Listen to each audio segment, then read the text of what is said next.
Hi, it's time for Street Talk, your voice and your views on the issues in the news. The conflict between Ethiopia and Eritrea was a key area of discussion on Monday's show with U.S. Assistant Secretary of State to Africa, Jendayi Frazer.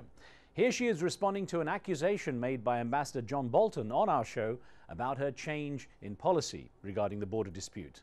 I never shifted any official policy. It's always been our policy, and I don't understand really where Bolton got the idea that somehow I had shifted our policy. What we said is that to demarcate that border.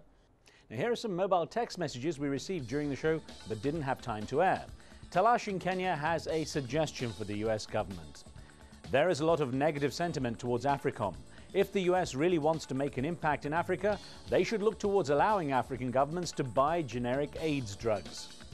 Aliyu in Nigeria doesn't agree with the US strategy and is a little suspicious about the motives.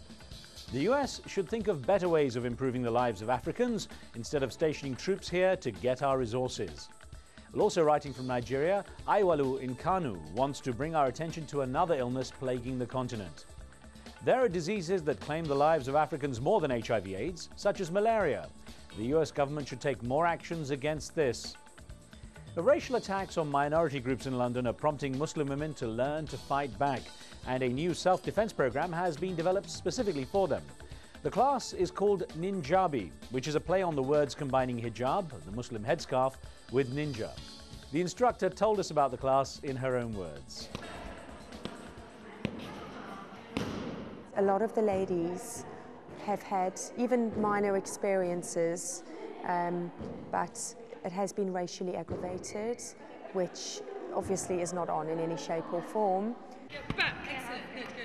It's been important for me to teach the ladies techniques adapted for their dress, you know, because it can be quite restricting sometimes. So I've adapted certain techniques for them. Should they be grabbed on the headscarf, or the kicks are quite low so that they don't need to struggle in their traditional dress. So it's been really good, actually. It's working quite well. I think even the way people walk around in the streets, they're more aware of their surroundings, and that's the main thing for me, is to get people to understand it's not all about physical combat. In fact, I'd rather people ran away from danger. But if you can prevent becoming a victim in the first place, it's often a case of being confident when you walk around in the streets. People should be proud of who they are and walk tall and feel proud and not be scared of being who they are. I think it's really important. So in that way, I think it's been a very positive thing.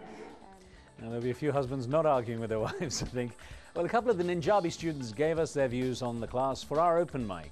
I just thought it's a very good way of Muslim women actually getting out there, learning something, doing something new, and actually showing everybody that Muslim women aren't actually oppressed, and it's a joy, but at the same time.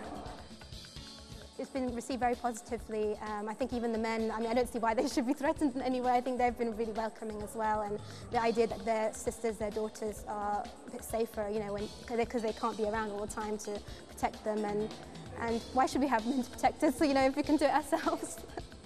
There we leave it. That's until next time. Do keep sending your questions and comments and point us to anything interesting or amusing for Street Talk. Remember, what you see here isn't necessarily the view of Al Jazeera, and some of the content's been edited, but for time and space reasons only. And that's the talk on the street.